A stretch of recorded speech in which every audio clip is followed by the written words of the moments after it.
బావా నాకు చికెన్ కూర తినబుద్ధి అవుతుంది. ఇవాళ ఆదివారం.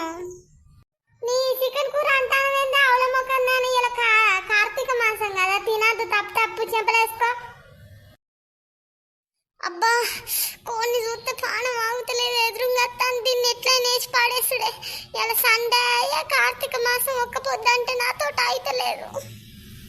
కోడి కుక్క అంట కైమ కోసుకొని తినబుద్ధి అవుతుంది.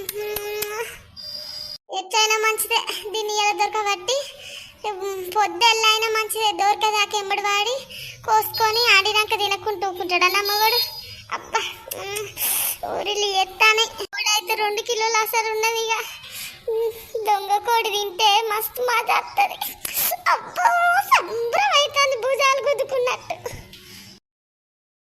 ఏం కూర అంటానవే? ఇవ్వదాకా కార్తీక మాసం ఒక్క పొద్దుండి చెల్లె అంత పానం అంత ఎట్ట అవుతుందని పక్షారు కూర అంటానా. సరే అక్క, నేను మళ్ళీ ఇంటికి పోయి అత్తతి మళ్ళా. ఏమైనా ఈ దొంగ ముఖం దానికి నా కొంప మీద పడి ఏడుసుడే. ఇంటి పక్కకు ఉన్నాయి దరిద్రపు ముఖంది.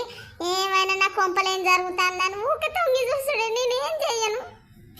డబ్బున పుసుకున్న ఇప్పుడే కోని పట్టుకొచ్చుకొని ఇక కార్తీక మాసం అని దీనికి లంగాబద్దాలు చెప్పి నేను ఇంత చికెన్ కూర వండుకొని తింటా. తలుపులు వేసుకొని నా మొగడు వచ్చే వరకు బుత్తంత తిని నా మొగడికి ఇంత ఉంచుతా తింటా. అబ్బో బాటంగా ఉన్నది గిన్నె. దెబ్బ కొట్టాలి కూర అంతా.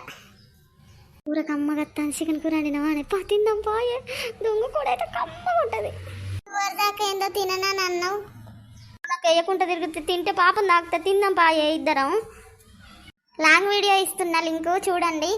చాలా జోకుగా ఉంటుంది, నవ్వుంది. మరి మన ఛానల్ లైక్ సబ్స్క్రైబ్ చేయాలి.